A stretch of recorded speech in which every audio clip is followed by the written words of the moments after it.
একজন তৌহিদপন্থী আর একজন তৌহিদ পরিপন্থীর কথা আল্লাহ পাক আলোচনা করছেন। একজন হকপন্থী আর একজন বাতিলপন্থী। ছেলে হলেন হকপন্থী আর পিতা হলেন বাতিলপন্থী। ভাই, হক এবং বাতিলের দ্বন্দ্ব কিয়ামত পর্যন্তই থাকবে। হযরত আদম আলাইহিস সালাতু ওয়াস সালামের যুগে হযরত আদম আলাইহিস সালাতু ওয়াস সালামের দুইজন সন্তান তথা হাবিল এবং কাবিল সন্তানগুলোর মধ্যে বিশেষ করে যে দুইজন সন্তান হাবিল এবং কাবিল, হাবিল ছিলেন হকপন্থী আর কাবিল ছিলেন বাতিলপন্থী। ভাই, এইভাবে যুগে যুগে হক আর বাতিলের লড়াই চলছে। কিয়ামত পর্যন্ত হক এবং বাতিলের লড়াই চলবে ইনশাআল্লাহ। ভাই, হযরত ইব্রাহিম আলাইহিস সালাতু ওয়াস সালাম ওনার পিতাকে বললেন, ও আমার আব্বু, নিজের হাতে তৈরিকৃত মূর্তি বানাইয়া তার সামনে মাথা নত করা এটা পরিপন্থী।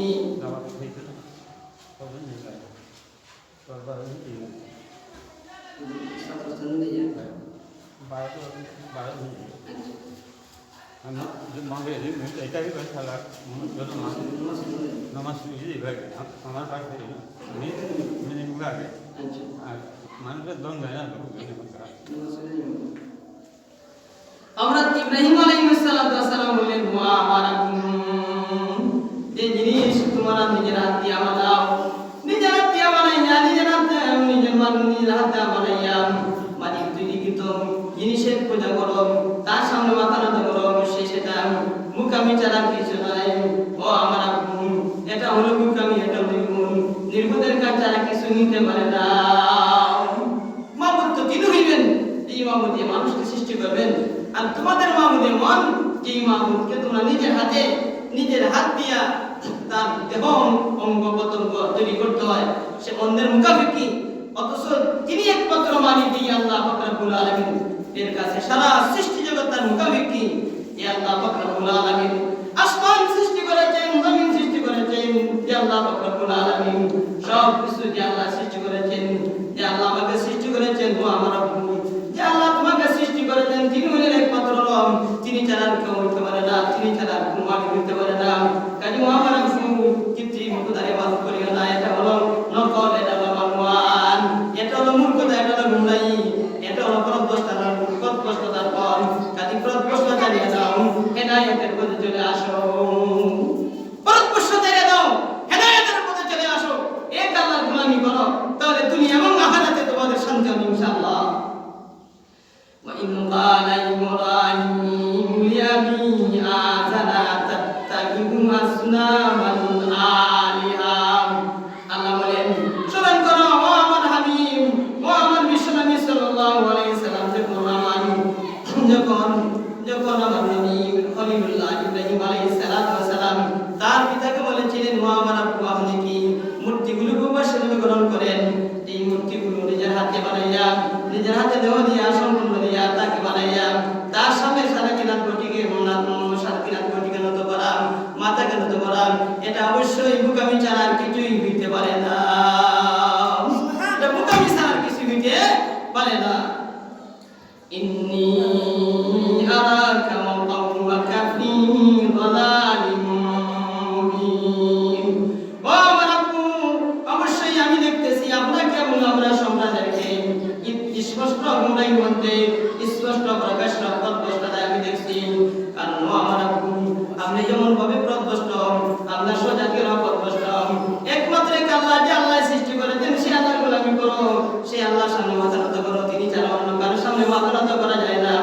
এই আল্লাহর হুকুম সব জায়গায় বিরাজমান, যে আল্লাহ কুল কায়নাতকে যে আল্লাহ সৃষ্টি করেছেন, সেই আল্লাহর গোলামি করো, আল্লাহর গোলামি করো, আল্লাহকে চিনো, আল্লাহকে মানো। ওয়াকাযালিকা নুরি ইব্রাহিম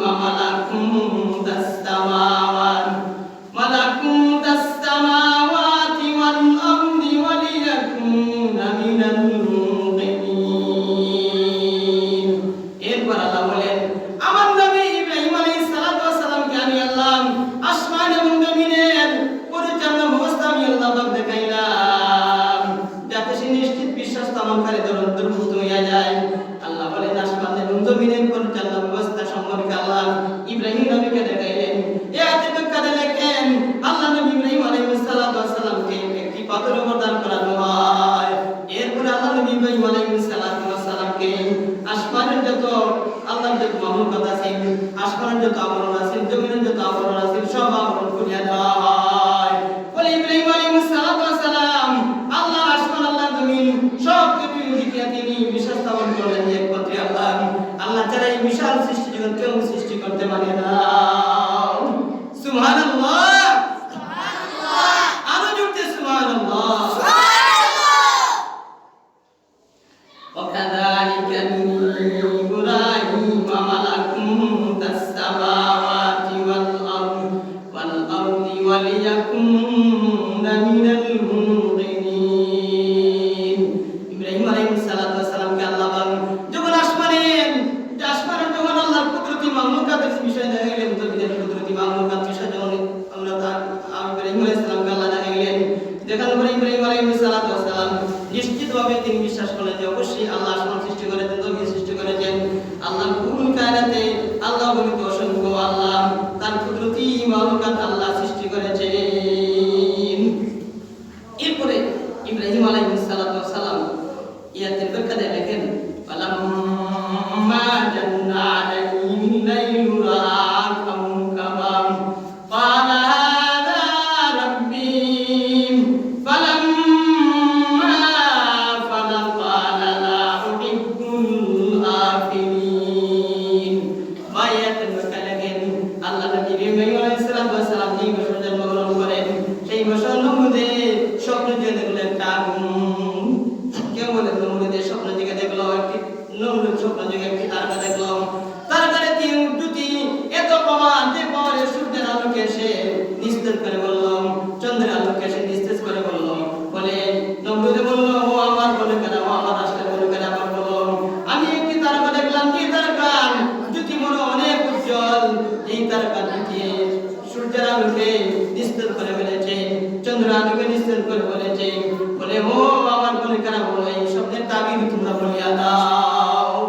তারা বলল ও নমরুদ মক্কিতে এমন একজন সন্তান জন্মগ্রহণ করবে যেই সন্তানের হাতে তোমার রাস্তা চলে যাবে, যেই সন্তানের হাতে তোমার ক্ষমতা চলে যাবে, যেই সন্তানের হাতে তোমার ধর্মপন্থী যারা আছে এরা সকলে তার কাছে চলে যাবে, তোমার ধর্মের পরিপন্থী তারা হয়ে যাবে এবং তোমার ধর্ম তারা মানবে না, অবশ্যই ইব্রাহিমের ধর্ম তারা পালন করবে। তখন সময় নমরুদ বলল তাহলে কি করার দরকার, বলে তাহলে এখন থেকে তুমি এদের মধ্যে এই আদেশ জারি করিয়া দাও যে তাদের মধ্যে কোন সন্তান জন্মালে তাহলে তাদেরকে হত্যা করা হবে না। নমরুদ এই আদেশ জারি করছে, 1 বছর পর্যন্ত এই আদেশ বহাল রয়েছে, কিন্তু নমরুদ যেই বছর নমরুদ এই আদেশ জারি করছে সেই বছরই হযরত ইব্রাহিম আলাইহিস সালাম মায়ের গর্ভে জন্মগ্রহণ করেন। কেমনে জন্মগ্রহণ করেন তাফসীরে কিতাবে লেখেন ইব্রাহিম আলাইহিস সালামের আম্মুর যে বাসগৃহ ছিল সেই বাসগৃহের কাছে একটি গর্ত খনন করা হয়েছিল। যখন ইব্রাহিম আলাইহিস সালামের আম্মুর গর্ভবতী সময় হলো, গর্ভপাতের সময় হলো, তখন স্বামী ইব্রাহিম আলাইহিস সালাম আম্মু ঘর থেকে বের হয়ে সেই গর্তের মধ্যে তিনি ঢুকে গেলেন। ঢুকার পরে আল্লাহ কুদরতিভাবে ইব্রাহিম আলাইহিস সালাম মায়ের গর্ভে জন্মগ্রহণ করেন। আর পুনরাবৃত্তি লেখেন সঙ্গে সঙ্গে হযরত ইব্রাহিম আলাইহিস সালামের আম্মু তখন তিনি জঙ্গলে চলে যান। জঙ্গলে চলে যাওয়ার পরে ইব্রাহিম আলাইহিস সালামের আম্মুকে খবর দেওয়া হলো, ইব্রাহিমের আব্বা আদম, আরে তোমার একটা সুসংবাদ শোনো। বলে কি? বলে সুসংবাদ হইল, বলে একটা সুসংবাদ শোনো, তোমার স্ত্রীর গর্ভে একজন নবজাত সন্তান জন্ম নিয়েছে। এই কথা বলার সাথে সাথে নমরুদ এই কথা বলার সাথে সাথে আদম সঙ্গে সঙ্গে তিনি পাহাড়ে চলে গেলেন, জঙ্গলে চলে গেলেন। সেই জঙ্গলে গিয়ে তিনি একটি গর্ত খনন করলেন। গর্ত খনন করছেন, আর গর্ত খনন করার পরে এই গর্তের মধ্যে রেখা আমার স্বামী স্ত্রী দুজন চলে আসছেন। আর মাঝে মধ্যে গিয়া ইব্রাহিম আলাইহিস সালাম আম্মু তাকে দুধ পান করাইছে। আল্লাহর পদ্ধতি বোঝা যায় না।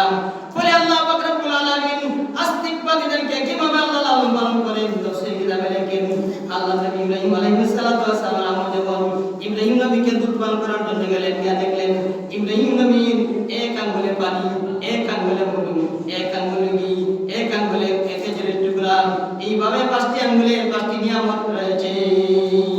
সুবহানাল্লাহ, 5টি আঙ্গুলে 5টা নিয়ামত রয়েছে। আর ইব্রাহিম আলাইহিস সালাম চুষা জিহ্বা দ্বারা চুষা তিনি পান করতেছেন। এই আঙ্গুলের মধ্যে পানি, সেই আঙ্গুল দিয়ে পানি পান করতেছেন। যে আঙ্গুলের মধ্যে মধু আছে সেই আঙ্গুল দিয়ে তিনি মধু পান করতেছেন। এইভাবে আল্লাহ নবী ইব্রাহিম আলাইহিস সালাতু ওয়াস সালাম তিনি আস্তে আস্তে এরকম ভাবে ইব্রাহিম আলাইহিস সালাতু ওয়াস সালাম তিনি আস্তে আস্তে আল্লাহর কুদরত তিনি বর্ণনা করতে শুরু করলেন। তাফসীরে কিতাবে লেখেন হযরত ইব্রাহিম আলাইহিস সালাতু ওয়াস সালাম আল্লাহর কুদরতি ভাবে এই পরিমাণে তিনি বড় হইতেন। অন্যান্য সন্তানরা এক সপ্তাহে যে পরিমাণ বড় হইতো, আল্লাহ নবী ইব্রাহিম একদিনে সেই পরিমাণ বড় হইতেন। তাফসীরে কিতাবে লেখেন অন্যান্য সন্তানরা এক মাসে যে পরিমাণ বড় হইতো, আল্লাহ নবী ইব্রাহিম তিনি একদিনে সেই পরিমাণ বড় হইতেন। فلما جن عليه الليل رأى كوكبا قال هذا ربي فلما أفل قال لا أحب الآفلين। এইভাবে ইব্রাহিম আলাইহিস সালাতু ওয়াস সালাম তিনি তার বর্তমানে আল্লাহর কুদরতিভাবে আল্লাহ নবী ইব্রাহিমকে আল্লাহ এইভাবে লালন পালন করতেছেন, মায়ের উৎপন্ন করাইতেছেন, আল্লাহর কুদরতিভাবে বাসান দিয়া পাঁচটি নিয়ামত নিবন্ধন করতেছেন। আস্তে আস্তে যখন বড় হলেন, বড় হওয়ার পরে মোটামুটি যখন 15 মাস বয়স হইল, 15 মাস বয়স হওয়ার পরে একদিন ওনার আম্মুর কাছে জিজ্ঞাসা করতেছেন, ওনার আম্মুকে এই ইব্রাহিম আলাইহিস সালাম জিজ্ঞাসা করতেছেন, ও আমার আম্মু আপনার প্রভুকে, তিনি বললেন তোমার প্রভু হইলাম আমি। ইব্রাহিম আলাইহিস সালাম বলতেছেন, ও আমার আম্মু আমার প্রভুকে। ইব্রাহিম আলাইহিস সালামের আম্মু বললেন, ও আমার আব্বু তোমার প্রভু হইলাম আমি। এরপরে তিনি বললেন, ও আমার আম্মু তোমার প্রভুকে, তিনি বললেন আমার প্রভু হইলেন আমার প্রভু হইলেন আজর। বলে তোমার প্রভু আজর, বলে আজরের প্রভুকে, বলে আজরের প্রভু হইলাম নাউযুবিল্লাহি মিন যালিক। এরপরে বললেন তাহলে আজরের প্রভুকে, বলে সন্তান রেখা হোক। অনেক বর্ণনা আছে, অনেক রাওয়ায়াত আছে, এক সময় আমরা ইব্রাহিম আলাইহিস সালাম আজর যখন এই গর্তের মধ্যে ঢুকছেন, ঢুকার পরে ইব্রাহিম আলাইহিস সালাম জিজ্ঞাসা করলেন, ও আমার প্রতিপালক, বলে তোমার প্রতিপালক হইলেন তোমার আম্মু। বলে আমার আম্মুর প্রতিপালক কে? বলে তোমার আম্মুর প্রতিপালক হইলেন আমি আজর। বলে আপনার প্রতিপালক কে? বলে আমার প্রতিপালক নাউযুবিল্লাহি মিন যালিক। আসলে কি এগুলো প্রতিপালক নেই? এগুলো কি মামুন নেই? এগুলো মামুন হইতে পারে না, এগুলো নাস্তিক কমান, এগুলো মুশরিক মতবাদ ছাড়া কিছু হইতে পারে না, বুকামি মতবাদ ছাড়া কিছু হইতে পারে না। এরপরে তিনি বললেন তাহলে আপনার প্রভুকে? বলে আমার প্রভু হইলেন। এরপরে ইব্রাহিম আলাইহিস সালাম বললেন নমরুদের প্রভুকে, বলেন চুপ নীরব থাকো, আর কিছু বলবা না। বলে সঙ্গে সঙ্গে আজারে তারপর মারলেন ইব্রাহিম আলাইহিস সালামের গালে। বলে ইব্রাহিম আলাইহিস সালাম স্তব্ধ হইলেন। এরপরে ওই গর্তের মধ্যে তাকালেন সময় যখন বাবাই যখন তো মামাই যখন গর্তের থেকে বের করে নিয়ে আসেন, তখন সময় এই কথাগুলো বলছিলেন। ফালাম্মা জান্না আলাইহিল লাইলু রাআ কাওকাবা। আল্লাহ বলেন যখন আমার নবী ইব্রাহিম আলাইহিস সালামকে রাতের অন্ধকার জন্য তাকে আশ্চর্য করে বলল, তখন তিনি তারকা দেখতে পাইলেন। তারকা আকাশে আল্লাহর কুদরতি তারকা হইতে দেখতে পাইলেন। তারকাকে তিনি দেখলেন, বললেন বালা রাব্বি, এটি হলো আমার রব। এরপর আল্লাহ বলেন ফালাম্মা আফালা ক্বালা লা উহিব্বুল আফিলিন। এরপরে তারকা যখন গায়েব হয়ে গেল, তখন তিনি বললেন ও আমার আম্মু, তখন তিনি বললেন যে জিনিস অস্ত যায় সেই জিনিসকে আমি মামুদ বলে স্বীকার করতে পারি না। কাজীটা তারা কইতে পারে না, কাজীটা মামুদ হইতে পারে না। যদি মামুদ হইতো তাহলে প্রস্তাবনা নিত, সবসময় থাকতো কাজী। তিনি হইলেন একমাত্র আল্লাহ, যে আল্লাহ সবসময় বিরাজমান থাকেন, সদা সমাধানী আল্লাহ, সব জায়গায় বিরাজমান যে আল্লাহ। বাংলাদেশ আছেন, পাকিস্তান আছেন, ইন্ডিয়া আছেন, ভারত আছেন, আমেরিকা আছেন, যে আল্লাহ আসমান জমিন সব জায়গায় যে আল্লাহ সবসময় বিরাজমান, তিনি হইলেন একমাত্র মামুদ। তিনি ছাড়া আর কি মামুদ হইতে পারে না। এরপরে তিনি আবার সূর্য দিয়ে দেখা গেলেন, তারকা দিয়ে দেখা গেলেন, চন্দ্র দিয়ে দেখা গেলেন।